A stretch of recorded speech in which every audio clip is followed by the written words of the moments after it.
you breathe purple and gold? Are you ready to hoist the colors? Now, time for the most in-depth look at the world of ECU athletics. Welcome in to Hoist the Colors with your host, Stephen Igoe on 94.3 The Game. Watch the show live on Facebook and at 943thegame.com. Now, here's your host, Stephen Igoe. All right, welcome in to this edition of Hoist the Colors on 94.3 The Game. It is Tuesday, August 29th, 4 days away from East Carolina and Michigan. We're getting started a little earlier today if you're watching our live stream. We're live on YouTube, Facebook, Twitter. The IBX media app will be live, I believe, at 12 noon. We'll be on radio at 12 noon as well for the replay. We're getting started early because we've got the Mike Houston press conference at 11:30 to preview Michigan. Really excited for today's show because we got Joe Samson back in studio for his third appearance on Hoist the Colors. Joe, welcome back. Happy to not be fired again. Yeah. So always a good day for the boys. The rumor is you'll be making 2 appearances on HTC this week. So you got a lot to – I guess you're moving up the ladder quickly. I got a lot to live up to quickly. Yeah. Well, we're glad to have you back. We also got Phillip Pilkington producing. He is going to be part of our roundtable discussion here. I'll explain shortly. Phillip, welcome back. Hey, thanks for having me back. Happy game week, everybody. Happy game week. Game week indeed. We still got to get you a camera, but I can see I can barely see you through a bunch of monitors, so I can try and read your face. The audience will have to just imagine the beautiful Phillip Pilkington, the ref face. baby. Yeah, the ref. I never call him the ref. I just call him Phillip. Do you like the ref? Do you like that name? I didn't hate it when I was an intern, but now that I'm not officiating anymore, it's kind of an old name. It's like it needs to be retired. I need a new nickname. All right. So we're retiring the ref. We're keeping Joey Football. It's the Joey Football Tuesday. All right, so what we're going to do here, and by the way, we're going to have a look at Michigan here shortly as well. Alehandro Zuniga, we're going to have him on the show to preview Michigan. He covers Michigan for the Michigan Insider, part of the 24/7 Sports Network. We'll have him on probably in about 10 minutes or so. But what we're going to do today is a roundtable discussion on several ECU football topics. Obviously, game week. We're going to have some picks later on as far as leading rusher, who's going to make the most starts at quarterback this season, receptions leader, receiving yards leader. Will ECU return a punt for a touchdown for the first time in 20 years? Every year I predict it. Every year it does not happen. We'll have that discussion. We're also going to make our full game-by-game picks if you guys are willing to do so. I tell you what, let's jump right in. Let's do it. All right, let's do it. Y'all ready? I'm ready. Let's go. All right, let's do it. All right, well, let's not waste any time. We'll see how much we can get through. We're going to talk to Alejandro at around 9:45. So we'll go through each game. And again, look, I mean, it's who knows.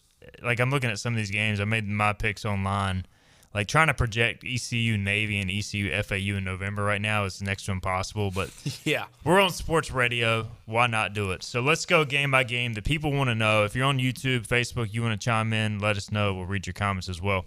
All right. The big house this weekend, fellas, 12 noon at Michigan. ECU is a 35.5-point underdog. I feel good as we get closer to kickoff about ECU covering this line, and we'll make our picks against the spread on Friday's show. But got to go with a loss here. I think we would all lose our credibility if we predicted an East Carolina blowout victory or even an ECU victory. But nothing would surprise me. Season opener. Yeah. And I give ECU a shot. They just got to go in and have a special performance. So I'm going to 0-1 to start with. We'll go to Joe next. I'm going to go 0-1 also, unfortunately, to the boys in the locker room. Use this motivation, pin it up on the lockers. I get what you have to do, but I see it. It's too much of an insurmountable task to kind of go in and expect ECU off of what they've done now in the offseason. And Mason Garcia's only started one game under center. It just gets difficult to win without great quarterback play, and that's where it starts. And it starts up front against a dominant Michigan defense and a dominant Michigan O-line that we saw in the national title semifinals. So for me, I also have to go loss, but I give it close, 35-28 kind of thing. I think it comes down to the last minute without their offensive coordinator in Harbaugh. All right, Phillip, you're going to pick an upset here?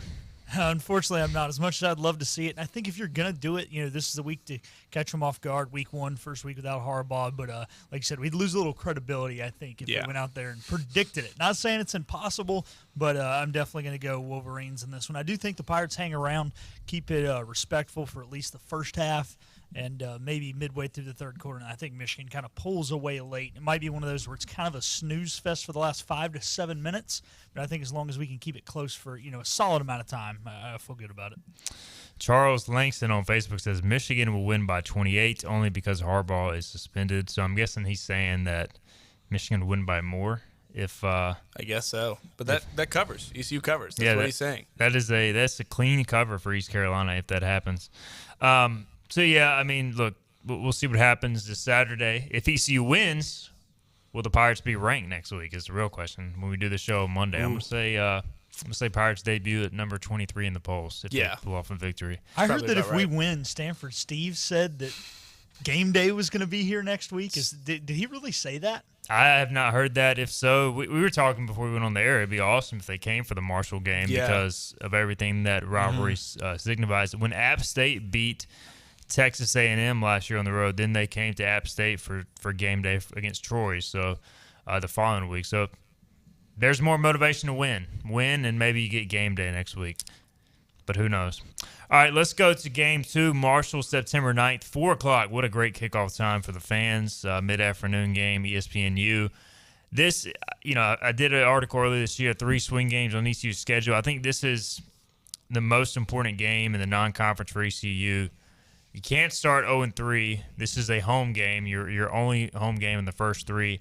I'm going win here. ECU Marshall always play phenomenal games. I think the Pirates find a way to win at home in another tight game. I think Marshall's really good, but I like ECU at home. Joe? I agree.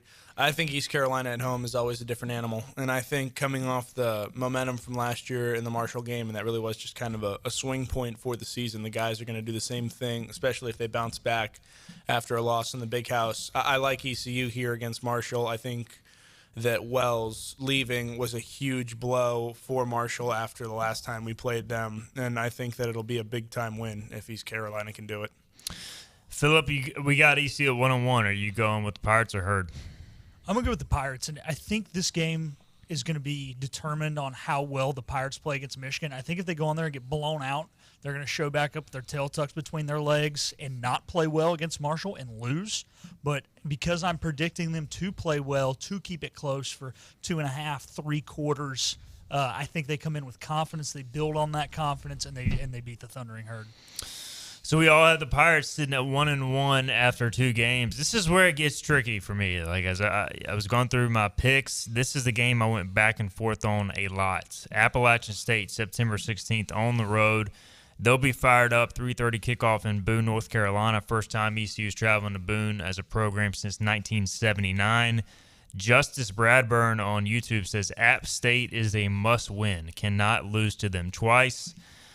App is a good team. They're good at home. I've talked to some people in the industry that feel like they're trending downward as a program the last few years. And this is a toss-up game for me. I feel like if this was in Greenville, I'd pick ECU. Part of me wants to say this is a game Mike Houston has circled because I think he did not like the way it unfolded in 2021. I think ECU will play at a different level, but I'm going App State. I don't love that I pick App State here, but I just think at home they win a tight one, and I think ECU will get revenge in a couple years in Greenville. But I'm going App State. Pirates fall to 1-2. Joe, thoughts? I love the Pirates to death, and it's difficult to say, especially after being part of that 2021 loss. But I do give the edge to App State. They're just extremely good at home. Their crowd does a great job at kind of disrupting what opponent offenses want to do as far as in Boone and everything. And I think the weight of that game is going to be a lot for the Pirates, especially if you come off a huge game in the Big House and it's a tight one at versus Marshall, not at Marshall, and you're at App State. It just becomes a difficult game to try and win, especially if you get down early on the road. Phillip, we got ECU 1-2. Are we keeping with the trend of picking the same? Yeah, I have to agree. I think it's close. Now, however, if backtracking a little bit, if the Pirates do come in 0-2, I think they have no confidence and I think they get slaughtered. But because I'm picking them to come in 1-2, I'm predicting them to come in and come off that win against Marshall. I feel good about it. Now, if App goes out there and gets slaughtered by Carolina week 2, I could see them coming in, a little banged up, a little roughed up, and then, the Pirates jumping on. But I think App plays Carolina tough the way they did it a year ago, and I think they come in with a lot of confidence. Kid Brewer's a tough place to win, so I'm going to agree with you guys and have the Pirates at 1-2. So Pirates at 1-2 after 3 non-conference games right now. Meanwhile, Appalachian State and Gardner Webb play game 1 this coming weekend, and that'll be worth keeping an eye on because the Pirates play those teams back-to-back. Gardner Webb will be the Paint It Gold game on September 23rd. We've heard some rumors of new gold uniforms/helmets. We'll see if that comes to fruition on September 23rd. Gardner Webb, by the way, guys, sneaky good team. In 19, they were terrible. They're a much different program now under Trey Lamb. They should have beaten Liberty last year. They should have beaten Coastal Carolina, and we know those are 2 solid programs. So this is a game ECU cannot sleep on, but I'm going to win. I think they get to 2-2, wrap up non-conference on a high note. We'll go to Joe. I agree the same way. I mean, you can't sleep on Gardner Webb. They've built a great program through the transfer portal now, and them kind of trying to find their footing with their new head coach has really started to come to fruition. We saw the close game last year against Liberty, as you mentioned, and we know how the Beach Chickens like to play games. So I think it's a good measuring stick to watch them against App State this weekend coming up, and I still give the Pirates the edge. Phillip? Gardner Webb, yeah, I'm going with the win. I think, like you said, it'll be tougher than it was a year ago, or a couple years ago. But yeah, you can't lose that game. If you lose that game, you're probably winning 1 or 2 games all year. Yeah. That's a must-win if there is one. McLean Anderson, by the way, says App State has bigger questions at quarterback than we do.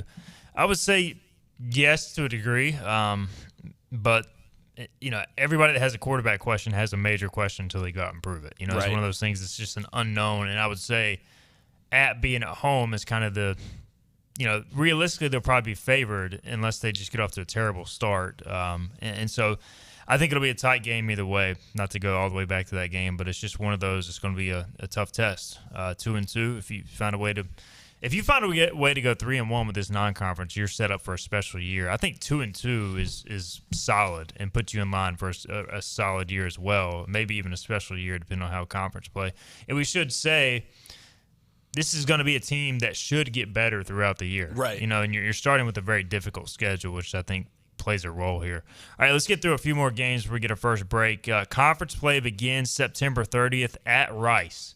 I've never been to Rice. I've watched East Carolina at Rice on television, and it is a miserable atmosphere. I've heard terrible things. There's 14 people in the stands. It's awful. Houston is bad enough. The Houston Cougars, they have no fans for the most part. Rice has 0 fans. They have actually 5 fans. My apologies to those 5 fans. So this is going to be a sleepy atmosphere. I feel like Mike Houston's teams have played pretty good in sleepy atmospheres when y'all have gone on the road. Like even Boca last year, there was nobody there, and y'all went in and dominated. So I think Rice is another sneaky better team than their record from last year. They've had a tenured coach, but I'm going win. I think this is a win for ECU on the road in a closer game, but they start conference play 1-0. Joe? I agree. I think the part we're forgetting also with Rice is they added JT Daniels this offseason in the portal, and he was a great quarterback at West Virginia and even Georgia before the whole Stetson Bennett thing unfolded. So Rice is not going to be this team that's just going to roll over and assume big bad ECU, who won the Birmingham Bowl last year, is just going to walk in with a W. And we've talked about the sleepy atmospheres. It can be a lot as an opponent to try and overcome. You got to create your own energy. You're on your own sideline. I mean, if there's 5 fans, those 5 fans are going to heckle you hard now. Yeah, that's right. Yeah, they won't let you forget it. ECU. ECU moves to 3-2. Phillip. Yeah, I'm going to agree, and I do have one question for you guys. Speaking of JT Daniels, has he been in college longer than Stetson Bennett? Because I feel like he has been. All I know is Stetson Bennett doesn't have a degree. JT Daniels has like 3. Yeah, that's fair. Stetson Bennett was in college forever. Yeah. He was teammates with Sony Michel, who went to the NFL, won 2 Super Bowls, played for 4 different teams, and retired. And he's now retired, yes. Before Stetson Bennett got to the NFL. That is correct. Yeah, JT Daniels has to have been in college longer. And that experience helps him, but not enough to beat the Pirates. Yeah, he's bounced around so much, and I give him credit for keep trying. I think he has talent, but health has been an issue. And also Rice lost one of their best receivers to the portal this summer. And, they got some good players. I think they'll be able to score, but I think ECU wins. All right, last game before we get our break. SMU, Thursday Night Football, painted black game. I'm not buying into the hype of SMU. I'm done with I know they have money. I know they can buy players, but when you're traveling across the country to Greenville, North Carolina, and you're taking on ECU in the night of the Boneyard, you don't just roll into Dowdy Ficklin on national TV and win. And I think SMU's got you don't just roll into Dowdy Ficklin on national TV and win. And I think SMU's got the weakest schedule in the conference. I think this game is going to bite them. Pirates win. And I'm going to say a statement win. I'm going to say a double-digit win over SMU. Maybe I'm too bullish here. No, I agree completely. Last time the Ponies came into Greenville, it didn't end well for them. We obviously saw how that turned out at the end of the 2021 season, I think it was. And that was a absolute that was a slaughter fest is the best way to put it. And you saw how UCF tried to come in last year and think that it was going to be sweet on the Boneyard night, and we saw how John Reese Plumlee kind of threw more interceptions than he had home runs. But, I still give it to ECU on that Thursday night, and I take the Pirates. Phillip, last pick here, then we'll go to break. Sorry, we got a camera down, though. Sorry about that. You're going black. No worries. I'm going to go I'm going on the other side. I don't know, man. I really like Rhett Lashley and the job he's done there. That was the one game I attended in 2020 when we went in there and blew them out, or you guys went in there and blew them out, Joe. And it was a great way to end the COVID season. However, I don't know. There's bad gut feeling about this one. I think SMU's dangerous. Boo. Yeah. Phillip is on the Ponies. All right, so we got ECU at 4-2. Phillip has him at 3-3. Justice adds SMU plays awful in Greenville, and for the most part recently, I agree. Matty Ice, by the way, says Pirates going 13-0 and will play Tennessee in the college football playoff for all the marbles. So, I mean, if that happens, then we will all be on cloud 9. Yeah, I'd love to be proved wrong. Yeah, that would be amazing. Josh Heupel revenge game for the Pirates as well. All right, let's get a break in. We got to call Alehandro Zuniga from the Michigan Insider. We'll have a break in the action from our schedule picks. We'll come back. We will make some more picks later, make some roundtable discussion picks later as well. But let's talk Michigan on the other side. Hoist the colors, 94.3 The Game. Air Service is back at Pitt Greenville Airport, offering safe, clean facilities and flights from American Airlines. That means the short commute, quicker lines, and better prices that get you where you're going fast and easy. See it for yourself. There's great things inside at Pitt Greenville Airport. The best burgers around. Everyone loves a thick, juicy, and fresh burger. Tiebreakers in Greenville, plus the all-new Tiebreakers in Winterville. Two real burgers, better than anybody. So don't just go to any burger-themed restaurant chain. It's time to break the chain and eat local. Tiebreakers, real burgers at its best. Everybody loves burgers. Living easy is the sound of children laughing as you make memories with neighbors and friends. It's the sound of nothing at all. It's the smell of the salt air. Hear the waters against the marsh grass. See the beauty of our coast. Bow Coast, located in Beaufort, North Carolina. Southern Living's best small town. Just because voice-over IP telephones are the latest technology in the telephone world doesn't mean they're the right choice for you and your business. Whether your internet provider is unable to support a voice-over IP phone system, or you don't have a need for high-tech features and simply want to stick with a traditional system, Spain Telecom is here to help. Spain Telecom offers a variety of services to keep your business connected and competitive. We're confident we can find the right phone system for you and your business, a system that addresses all your communication needs. Looking for a new phone system that won't break the bank? In addition to new systems, Spain Telecom also offers gently used systems that are in great shape and can save you money. No matter your needs, Spain Telecom has a solution for you. Whether it's voice over IP, on-premise systems, new or used, give us a call at 252-353-2006 and let Spain Telecom help you with your communications needs. Pizza? Ooh. Yes. All pineapple. Yes. No. What's wrong with pineapple on pizza? I only eat pizza with pizza things. That makes sense. Pineapple is a pizza thing. Also makes sense. Is it though?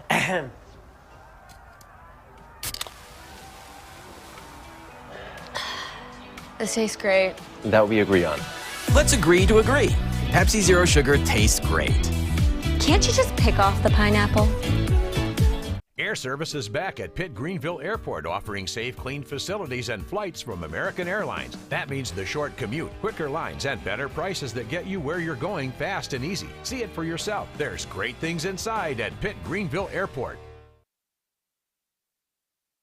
What's happening, man? What's happening? Tell me what's happening. Every ECU fan's one stop for all things ECU athletics. This is Hoist the Colors with Stephen Igoe on 94.3 The Game. All right, welcome back into the show. Tuesday, August 29th edition of Hoist the Colors. We're going a little early today with the live stream because we got Mike Houston's press conference at 11:30. Let's head out to the live line. We're going to talk Michigan now with Alehandro Zuniga, who covers Michigan for the MichiganInsider.com. Alejandro, game week's finally here, and you've had plenty to write about with all this suspension, coaches being suspended, self-imposed suspension. So what do you make of this week for the Michigan Wolverines? Stephen, it has not been a quiet off season. It is never a quiet off season on the Michigan beat, but this one has seemed more consequential than many. And like you said, it's game week finally. But it does feel like there's a bit less talk about the opponent here in Ann Arbor and more about everything that's going on within the Michigan football program. As you mentioned, Jim Harbaugh will not be on the sidelines on Saturday as the first game of that 3-game self-imposed suspension. Neither will the offensive coordinator, Sharon Moore. The offensive coordinator will be someone who was promoted from analyst last year, and he just had a baby. So there's a lot going on. Yeah, it sounds like it. And Michigan's big favorites in this game. That's no secret. But is there any concern about just those things being a distraction, or does it help that Michigan has a veteran team? What is kind of the talk amongst the fan base and the players as far as kind of canceling the noise, so to speak, going into Saturday? I think there is a bit of concern about distraction, right? I mean, you don't remove your head coach and your offensive coordinator, who has led the best offensive line in the country for 2 straight years, and not have a little bit of squeamishness.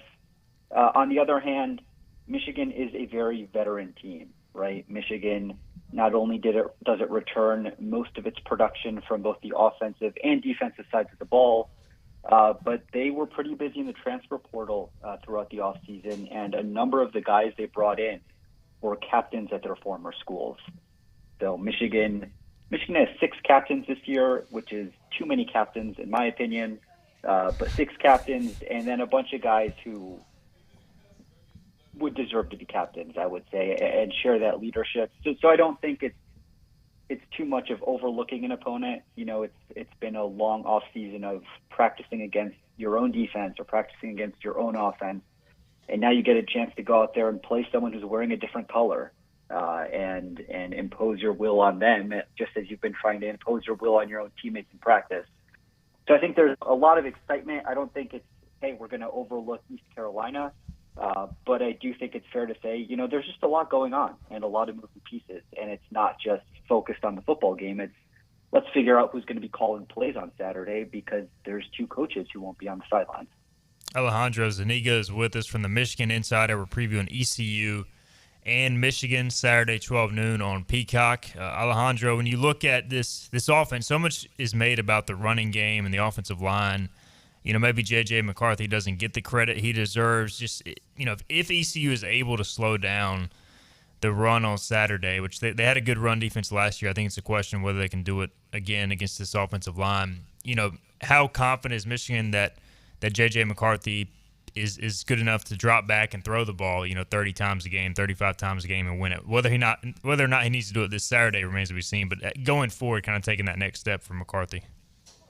Yeah, I think that's the big question. And it was a big question last year, right? And it turned out that when it came to those big situations, when Michigan needed to air the ball out a bit more, J.J. hit the deep ball against Ohio State. J.J. dropped back and passed a lot more in the Big Ten championship game against Purdue.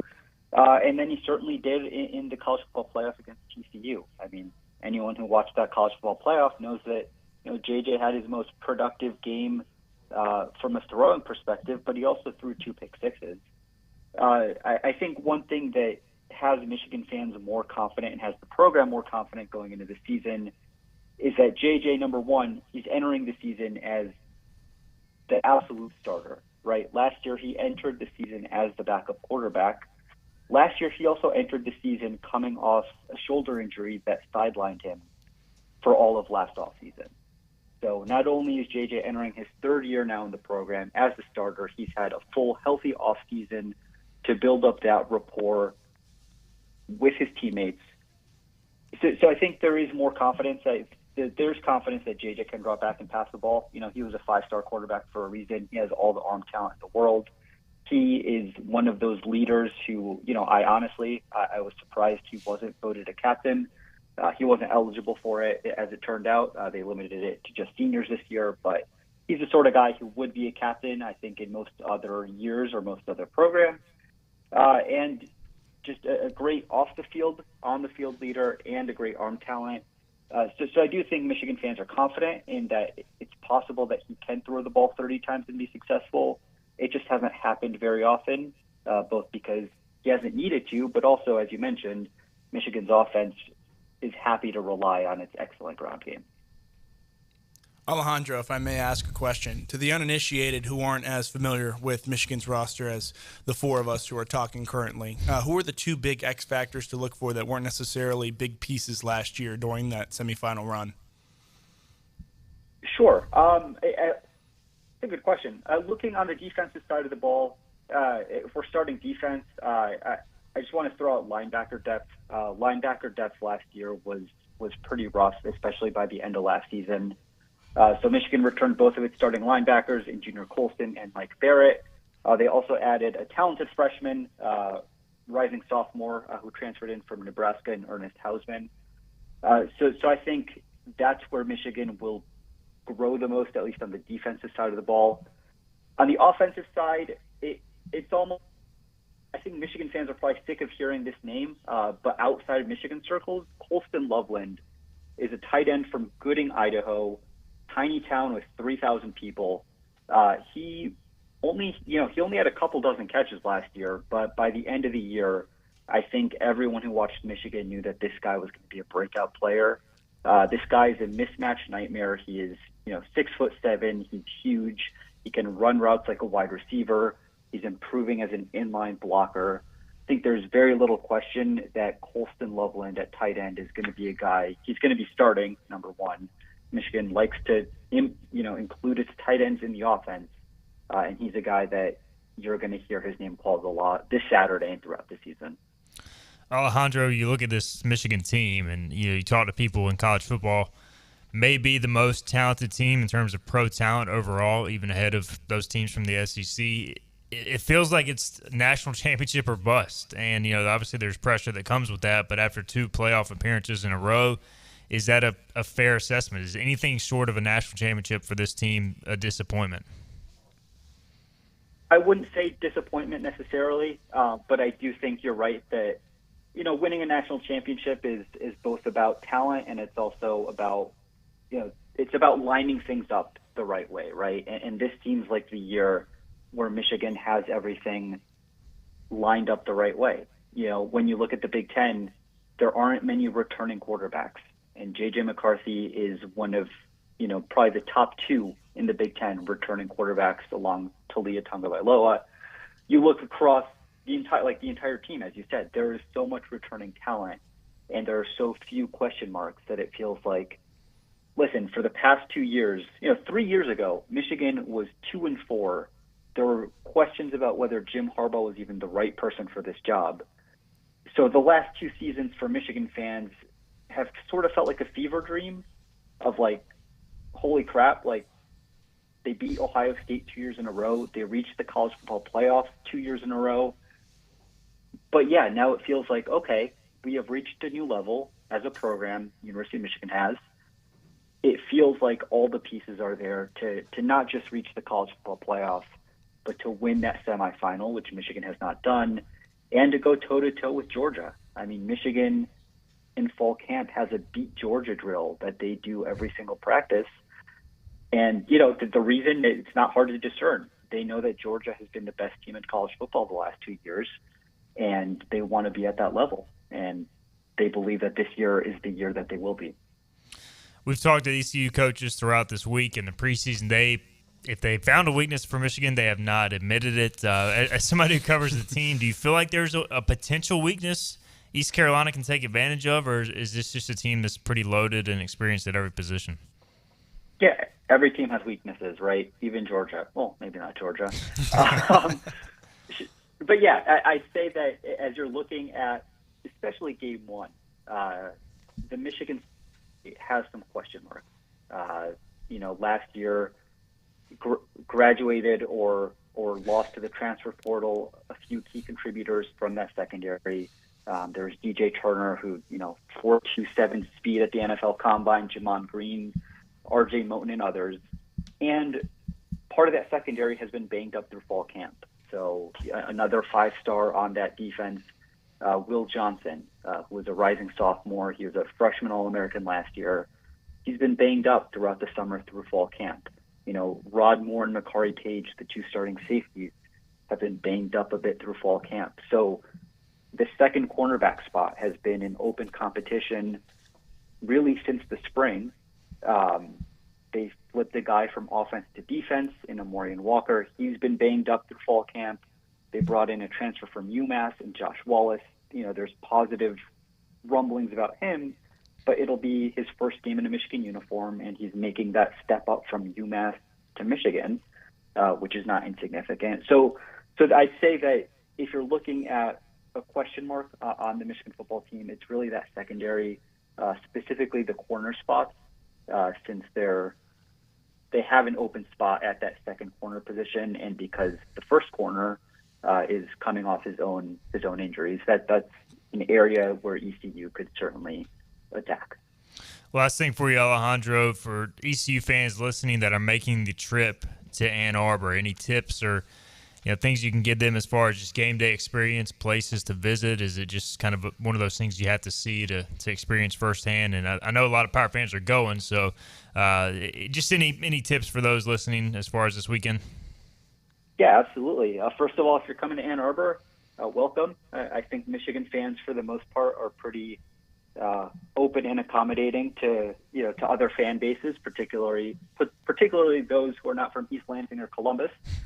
I would say that if you are coming and you want to tailgate, the University of Michigan golf course is a fantastic place to tailgate. It's a big party. It's a golf course, so there's lots of green spaces to throw a football around, play cornhole or what have you. If you are looking for a meal, you will not go wrong with Frida Baquitos, which is downtown Ann Arbor. It is Cuban-inspired burgers, fries, shakes. You can get them with alcohol in them. They're fantastic.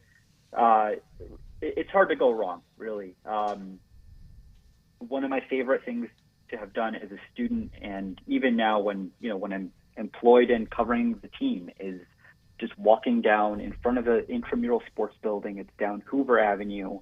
It's a beautiful building. It's the oldest intramural sports building in the United States. But B, that's where you just get the influx of people coming from downtown Ann Arbor, coming from campus, making the walk over to the big house. And you feel like you're in a sea of people. And it's a really special experience. But for all those coming, enjoy the big house. Got new scoreboards, new sound system, new lights that should look, sound, feel amazing. There's no cell service or Wi-Fi in the stadium, so expect to not be able to contact anyone on the outside, but hopefully the game itself will be worth your while. He is Alehandro Zuniga. Alejandro, check him out, themichiganinsider.com. We appreciate the time and looking forward to seeing you in Ann Arbor, Alejandro. Appreciate it, man. Yep. Thank you guys so much. Absolutely. Alehandro Zuniga from themichiganinsider.com. All right, let's get a break in. We'll come back. We'll finish up our game-by-game predictions and also dive into the rest of our roundtable discussion. This is Hoist the Colors, 94.3 The Game. Air Service is back at Pitt Greenville Airport, offering safe, clean facilities and flights from American Airlines. That means the short commute, quicker lines, and better prices that get you where you're going fast and easy. See it for yourself. There's great things inside at Pitt Greenville Airport. The best burgers around. Everyone loves a thick, juicy, and fresh burger. Tiebreakers in Greenville, plus the all-new Tiebreakers in Winterville. Do real burgers better than anybody. So don't just go to any burger-themed restaurant chain. It's time to break the chain and eat local. Tiebreakers, real burgers at its best. Everybody loves burgers. Living easy is the sound of children laughing as you make memories with neighbors and friends. It's the sound of nothing at all. It's the smell of the salt air. Hear the waters against the marsh grass. See the beauty of our coast. Bow Coast, located in Beaufort, North Carolina. Southern Living's best small town. Just because voice over IP telephones are the latest technology in the telephone world doesn't mean they're the right choice for you and your business. Whether your internet provider is unable to support a voice over IP phone system, or you don't have a need for high-tech features and simply want to stick with a traditional system, Spain Telecom is here to help. Spain Telecom offers a variety of services to keep your business connected and competitive. We're confident we can find the right phone system for you and your business, a system that addresses all your communication needs. Looking for a new phone system that won't break the bank? In addition to new systems, Spain Telecom also offers gently used systems that are in great shape and can save you money. No matter your needs, Spain Telecom has a solution for you. Whether it's voice over IP, on-premise systems, new or used, give us a call at 252-353-2006 and let Spain Telecom help you with your communications needs. Pizza? Ooh. Yes. All pineapple. No. What's wrong with pineapple on pizza? I only eat pizza with pizza things. That makes sense. Pineapple is a pizza thing. Also makes sense. Is it though?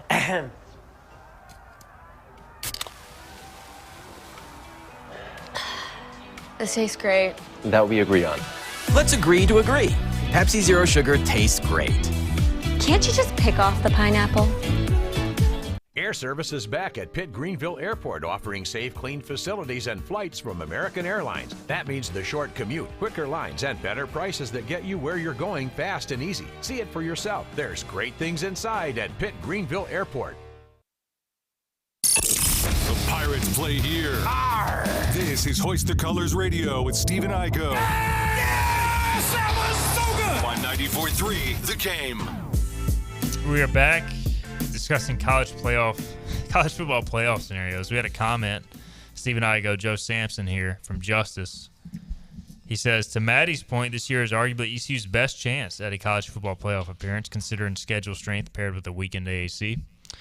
To a degree, if you're talking about this format, Justice, yeah, the 4-team format, but next year is when it goes to 12. That would be probably the best way to make it. But if you're going to make it as a 4-team playoff as a AAC team, you need a win like Michigan. So you would at least put yourself in that position. If you can knock off Michigan on the road and run the table, maybe you do get considered. But it's just so hard to make it as a non-traditional power, so to speak. Yeah, especially when you're only playing one true ranked opponent right now with Michigan. I mean, if App State would have been a late game in the year and they were 23 and SMU found a way to be 21 on that Thursday night game, you'd have that kind of resume where you could argue it. We saw what Cincinnati was able to do a couple of years ago with their situations and their kind of schedule that they built when they lost to Arkansas 2 years ago. It kind of threw them out, but then when they won those close games, it really started to build it back up.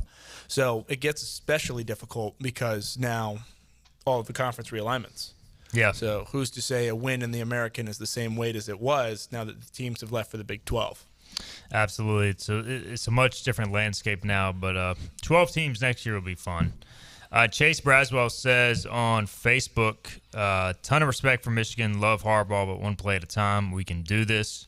Just like App State in 2007, there's a major upset every year. No reason this year it can't be ECU's year. And, yeah, I mean, it's certainly possible. Chase also has wouldn't Tulane help? I mean, they toppled USC. Tulane is ranked as of right now at 24. So, again, we're getting into these crazy scenarios. But if ECU beats Michigan and Tulane runs the table, that would be maybe your late season game that allows you to get into that mix further. But, hey, let's start by beating Michigan, and then we'll really have those conversations going forward. Let's get back into our schedule prediction. We still got to do that in our roundtable. The good news is Joe is going to be back for Friday's show, so if we need to carry over some of this discussion into Friday as we run a little short on time here, we can do that. But we'll try and run through as much as we can on this show. All right, so to update you, if you're just joining us now, we're doing our game-by-game schedule predictions for the ECU football season. Joe and I, we made it through the first half, the first 6 games. Joe and I have ECU at 4-2. We picked the same games: losses to Michigan, to App State, wins over Marshall, Gardner Webb, Rice, and SMU. Phillip has ECU at 3-3. He picked ECU. He picked the same as us, but he picked the Pirates to lose to SMU. So Phillip has him at 3-3. We got him at 4-2. The next game up is Charlotte on October 21st. The Fighting Biff Pogies come to town on Saturday, October 21st. I'm going big win here. Biff is going to be walking back to the locker room sad in his cut-off sleeve shirt. Joe? Huge win for the Pirates. This is the Mike Houston revenge game. Charlotte did try to steal Mike Houston way back when, before the Biff Poggi era, as we're now going to call it. So I expect ECU to dominate both in the trenches and in the passing game and just kind of put the hurt down on the 49ers and the Biff Pogies. Phillip, are you going with Big Biff Poggi here? I don't know if Biff Poggi's going to have a job 7 weeks into the season at the rate he's going. This guy's an idiot. I mean, yeah, no, I think he still has a job there at that point, but I think he's on the hot seat by that time.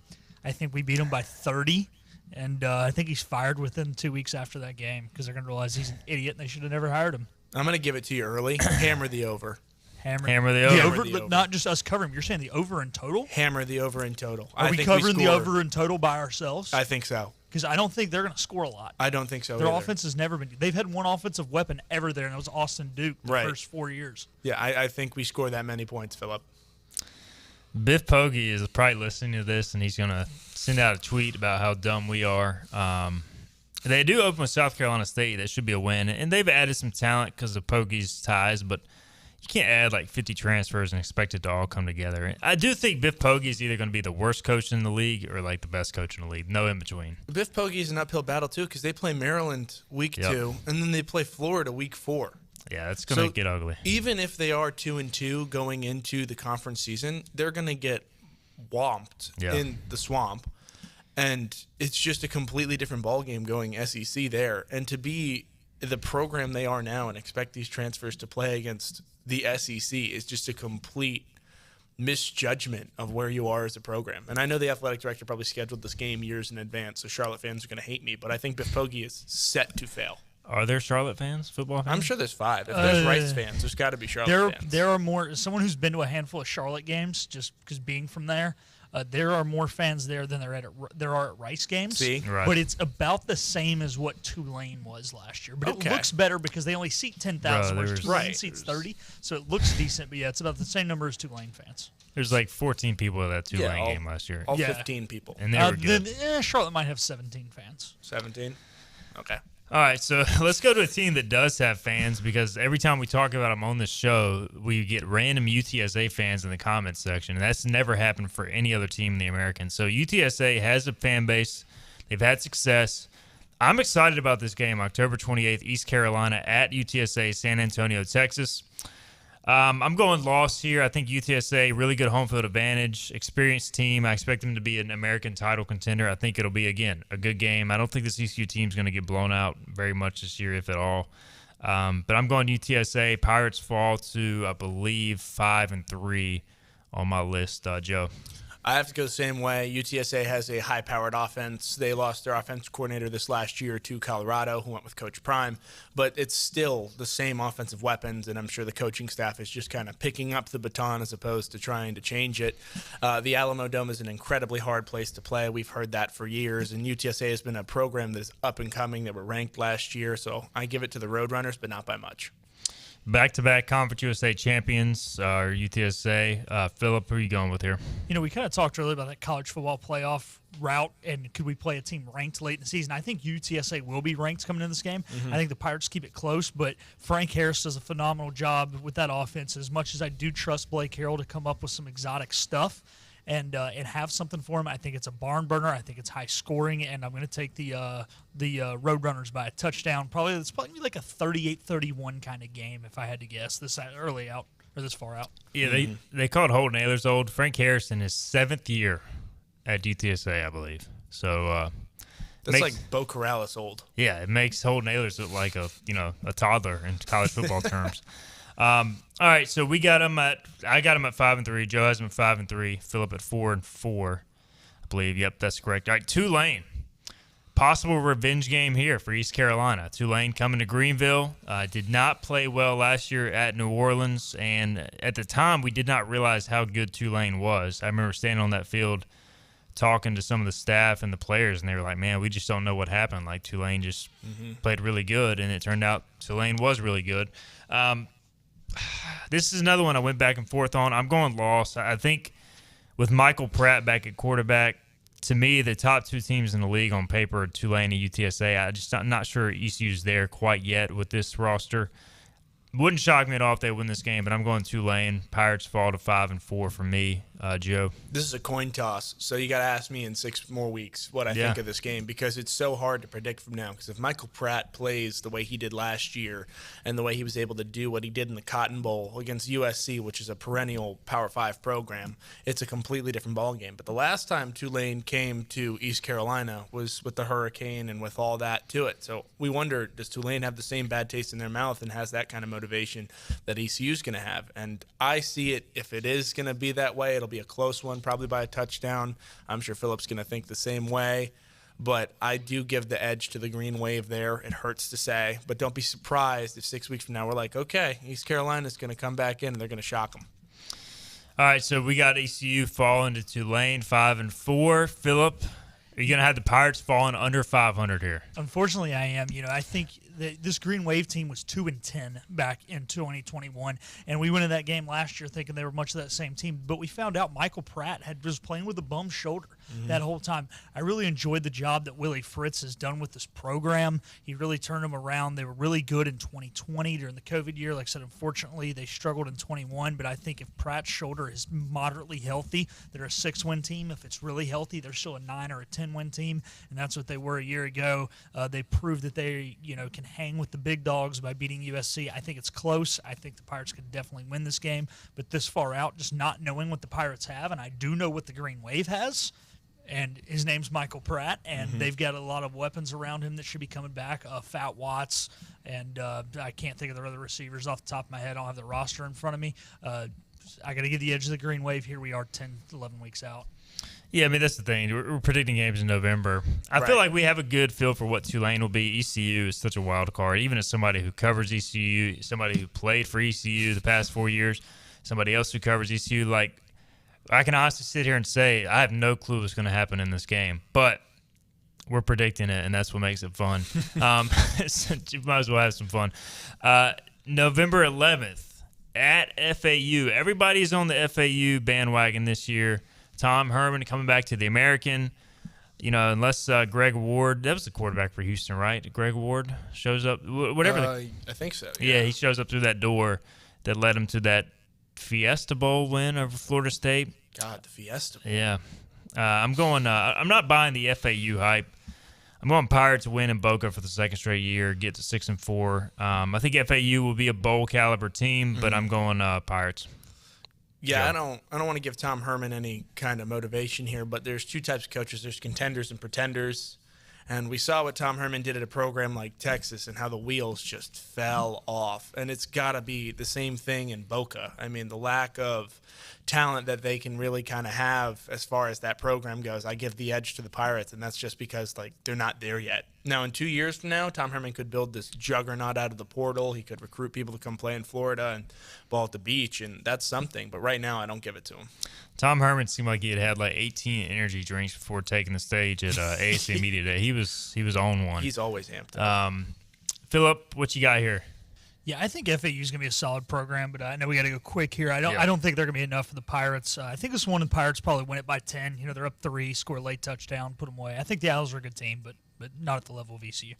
All right, 2 more regular season games. Navy.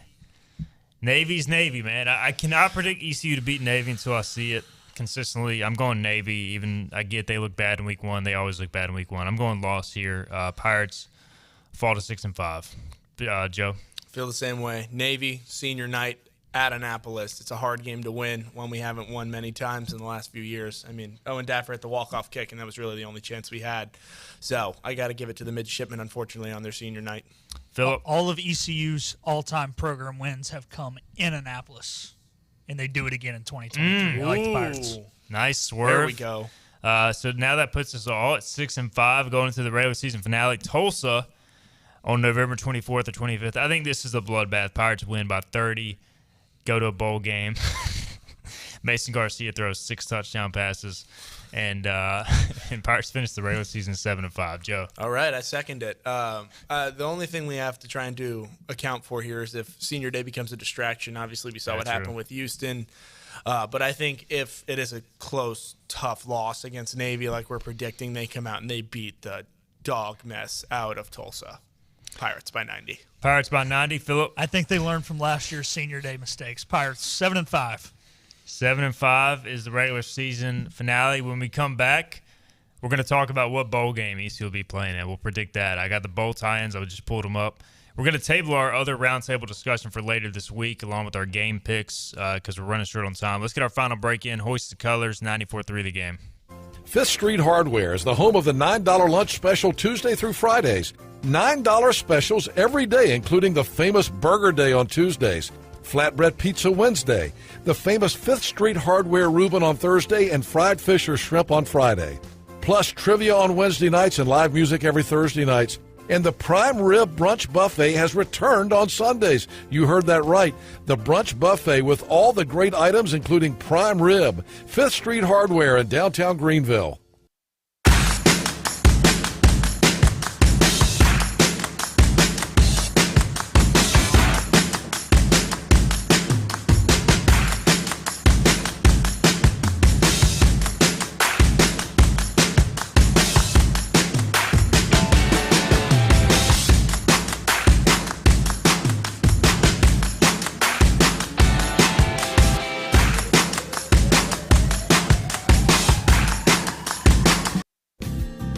Tax credits are back. Get a 30% tax credit, up to $2,000 off your new Mitsubishi electric heat pump install. Let Comfort Master help you take advantage of the tax credits with a qualifying Mitsubishi electric ducted heat pump or non-ducted Mitsubishi electric mini splits. Mitsubishi electric mini splits are ideal for bonus rooms, garages, or sunrooms. If you need a new HVAC unit, call Comfort Master today. Call Comfort Master.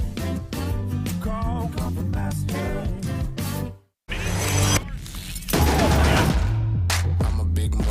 You can't name a lot of things that I didn't do. Stacking paper like a book, not a Kindle. You outdated, I'm the one they getting into. And I won't break a sweat. Let's get it, let's get it, let's get it, let's get it, let's get it, let's get it, let's get it, let's get it. Child, please, I don't need a towel, please. Are you game day ready? Anson Belt, the official belt of ECU Athletics. Are you ready for a digital hair color revolution? The Color Master Factory by Chi and LG. A masterpiece of innovation, unlimited color formulations, limitless possibilities, long-lasting color. Chi.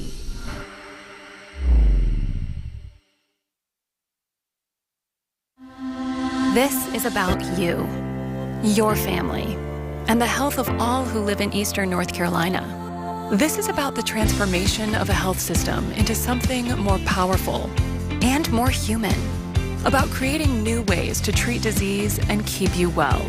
This is about ECU Health, which is to say, it's really all about you.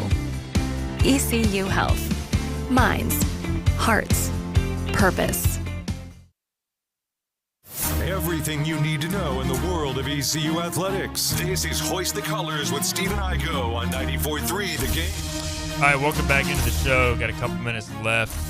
Chase Braswell on YouTube with a great point. He says the X factor and variable is our O-line and Mason Garcia. For the whole season, we have talent at the skilled positions. I believe in them regardless, but we have a great running back room. Yeah, we were making the picks. And so, yeah, a lot of unknowns, but always fun to do. We'll have a roundtable discussion now for Friday's show. We'll also make game picks as well. All right, let's predict the bowl that ECU is going to go to. I had the bowl tie-ins here for the American Fenway Bowl, Armed Forces Bowl, Hawaii Bowl, Military Bowl, and a bunch of other secondary bowls. Myrtle Beach, Birmingham Bowl, Gasparilla Bowl. I'm going to predict the Pirates at 7-5 go to the Fenway Bowl and take on the Virginia Cavaliers. Ooh, that's a good one. Yeah. That's a good tie-in. Joe, to say yours? I'm torn. It depends on how weak or strong the American is. It's 7-5. We could wind up in the New Mexico Bowl and That's go true, play yeah. Wyoming, or we could go Gasparilla Bowl and play, I think it's ACC tie-in again. Yeah. So we could go play like a Wake Forest that has a down year if Dave Clawson doesn't find a way to replace Sam Hartman. So I'm either Gasparilla Bowl or New Mexico Bowl. Nothing beats spending holiday season in New Mexico. Nothing says Christmas like Albuquerque. That is true. Phillip, wrap us up. Do we still have the tie-in to the bowl in Annapolis? Yeah, military bowl. Yep. Yeah. I think the military bowl is upset they didn't get the Pirates, and they put in an early bid to get us again. I'm going to go the military bowl against Wake. Yeah, Fenway and military make a lot of sense. Military versus NC State would be a lot of fun. Ooh. Or North Carolina. Now we're talking. Or Carolina. Yep, absolutely. Or Duke. Duke doesn't want to play ECU, so bring them on in the postseason. Although I guess they went there last year, so who knows? Hopefully we're having that discussion. All right, we got to get out of here. This has been fun. Hoist the Colors, 94.3 The Game. Tomorrow we'll have Cliff Godwin in studio, the head baseball coach, so looking forward to that. We'll talk to you Wednesday, 12 noon. Stay tuned for the Mike Houston press conference later today at 94.3 The Game. Hoist the Colors.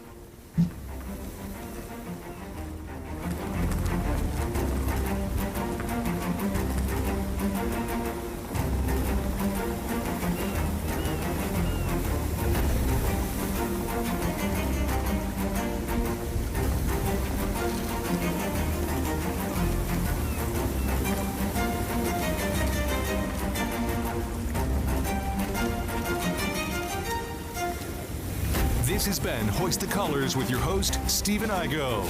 Tune in weekdays at noon for all things ECU sports. Get a recap of the show at 943thegame.com, on Twitter, Facebook, or anywhere you get your podcast.